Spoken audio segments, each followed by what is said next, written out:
Bismillahirrahmanirrahim. Assalamualaikum warahmatullahi wabarakatuh. Alhamdulillah, alhamdulillahilladzi hadana li hadza wa ma kunna linahtadiya laula an hadanallah. Asyhadu an la ilaha illallah wahdahu la syarikalah wa asyhadu anna Muhammadan abduhu wa rasuluhu la nabiyya ba'da. Allahumma salli wa sallim ala Muhammadin wa ala alihi wa sahbihi ajma'in. Amma ba'd.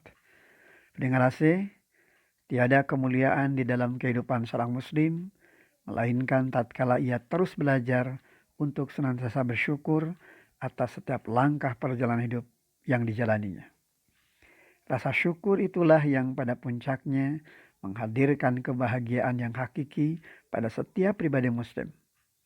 Maka jangan menunggu bahagia baru bersyukur, tapi teruslah berjuang untuk senantiasa berada dalam garis syukur pada Allah. Maka tentu dari rasa syukur itulah kata bahagia itu akan menjadi sebuah kenyataan di dalam kehidupan. Ibarat sebuah pilar, maka tentu setiap pribadi muslim yang bersyukur pada Allah, ia akan menjaga, ia akan merawat, bahkan ia akan memelihara pilar tersebut agar tidak roboh. Sebab bila pilar yang menjadi tiang penyangga itu roboh, maka tentu ia akan kehilangan kekuatan, ia akan kehilangan pegangan, bahkan akan salah langkah dan arah di dalam melewati bentangan masa dari perjalanan hidup yang ia lewati. Ada 5 pilar dari gambaran muslim yang dikategorikan pandai bersyukur kepada Allah SWT. Pilar yang pertama, bahwasanya orang yang bersyukur pada Allah tentu akan tunduk kepada zat yang disyukurinya, yakni kepada Allah SWT.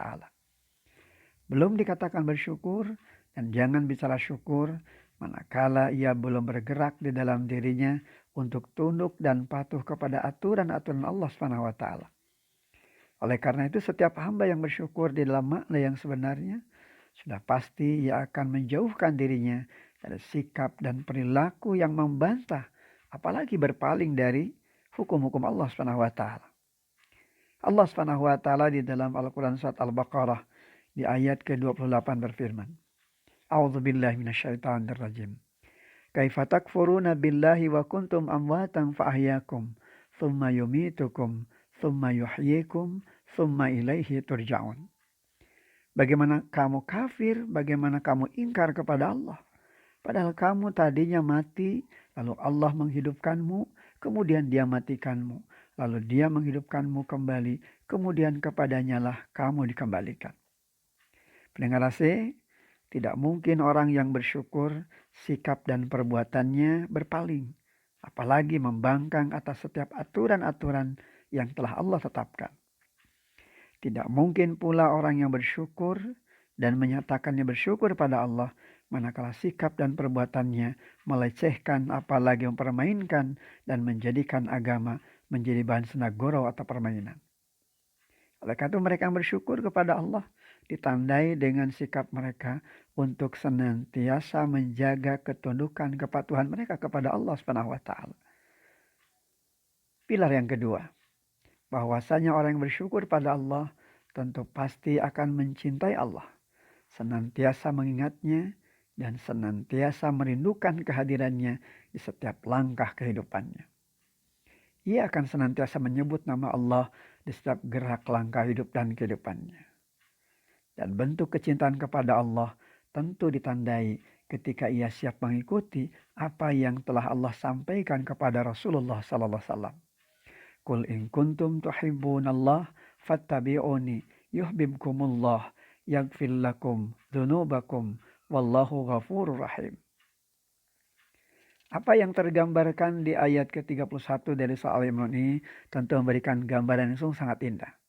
Bagaimana Al-Quran mengisyaratkan kembali kepada kita, jika kamu mencintai Allah, maka ikutilah aku. Niscaya Allah mencintaimu dan mengampuni dosa-dosamu. Allah Maha Pengampun lagi Maha Penyayang. Pendengar AC, mereka yang mencintai Allah pasti mencintai nabinya dan pantang bagi dirinya untuk melecehkan apalagi menistakan nabinya. Mereka yang mencintai Allah pasti akan meyakini bahwa Allah SWT telah mengutus Rasulnya dengan contoh dan teladan terbaik. Ketika ia sudah meyakini bahwa Allah Subhanahu wa taala telah mengutus rasulnya dengan contoh dan teladan yang baik, maka tentu saja ia akan menjauhkan dirinya dari perilaku yang merendahkan utusan Allah Subhanahu wa taala. Inilah pilar kedua yang menggambarkan cermin manusia yang bersyukur kepada Allah Subhanahu wa taala. Adapun pilar yang ketiga, bahwasanya setiap pribadi muslim yang senantiasa bersyukur pada Allah, maka di setiap gerak langkahnya akan senantiasa mengakui nikmat-nikmat yang telah diberikan kepada kita. Begitu banyak kenikmatan Allah yang tak mungkin bisa kita hitung, dan ini yang digambarkan dalam Al-Quran. Wa in ta'uddu nikmatallahi la tuhsuha. Kalau sekiranya kamu mencoba menghitung-hitung nikmat Allah, maka niscaya kamu tidak akan mungkin sanggup untuk menghitungnya. Nikmat Allah akan membuatnya malu manakala melalaikan aturan-aturannya. Sebab di balik setiap aturannya tentu selalu ada kebaikan bagi dirinya. Dan tak ada satupun yang menimbulkan keburukan bagi dirinya. Manakala Allah SWT merintahkan kepada manusia dengan satu perintah, maka yakinlah di balik perintah, di balik seruan itu, di ujungnya ada kenikmatan, ada janji dan harapan. Sebagaimana amal saum Ramadan yang kini sedang kita jalani. Di balik seruan Allah memerintahkan kepada hamba beriman untuk melaksanakan amal saum Ramadan, maka tentu tujuan akhir dari saum Ramadan itu memberikan kepada manusia yang mengerjakannya dengan apresiasi dari Allah, yakni derajat ketakwaan. Dengan kasih, adapun pilar yang keempat, bahwa setiap pribadi muslim yang bersyukur, maka tentu pasti ia akan memuji Allah. Oleh karena itu ungkapan hamdalah adalah ungkapan mengembalikan segenap puja dan puji, segala sanjungan hanya kembali kepada Allah dan selayaknya bagi Allah Subhanahu wa taala. Oleh karena itu mereka-mereka yang mendapatkan pujian, mereka tidak gila dengan pujian dan mereka segera mengembalikan itu kembali kepada Allah. Karena atas kasih sayang Allah Subhanahu wa taala, mereka mendapatkan kemuliaan, mereka mendapatkan penghormatan, bahkan mereka mendapatkan penghargaan dari orang-orang yang hadir dalam kehidupannya. Kemudian yang terakhir, pilar kelima. Setiap pribadi muslim yang bersyukur pada Allah, ia tidak akan menggunakan nikmatnya untuk sesuatu yang dibenci oleh Allah. Ia jauhi dosa dan kemaksiatan karena menyadari dan mengimani bahwasanya dosa dan kemaksiatan adalah perkara yang dibenci oleh Allah SWT. Ia jauhi penentangan pada hukum-hukum Allah karena ia menyadari bahwa penentangan atas hukum-hukum Allah adalah perkara yang dibenci oleh Allah, dan penentangan atas aturan-aturan Allah tentu saja hanya akan membawanya pada kerugian dan kebinasaan. Dengar inilah 5 pilar dari dasar pijakan sebagai gambaran cermin hamba yang bersyukur pada Allah. Bila salah satunya hilang, maka tidaklah sempurna rasa syukurnya. Bila ia bersyukur pada Allah, maka pasti akan tunduk pada apa yang disyukurinya. Ia akan mencintainya, ia akan mengakui nikmatnya, dan ia akan memujinya. Dan kemudian ia tidak akan mempergunakan nikmat tersebut untuk perkara-perkara yang menyebabkan Allah benci kepada dirinya.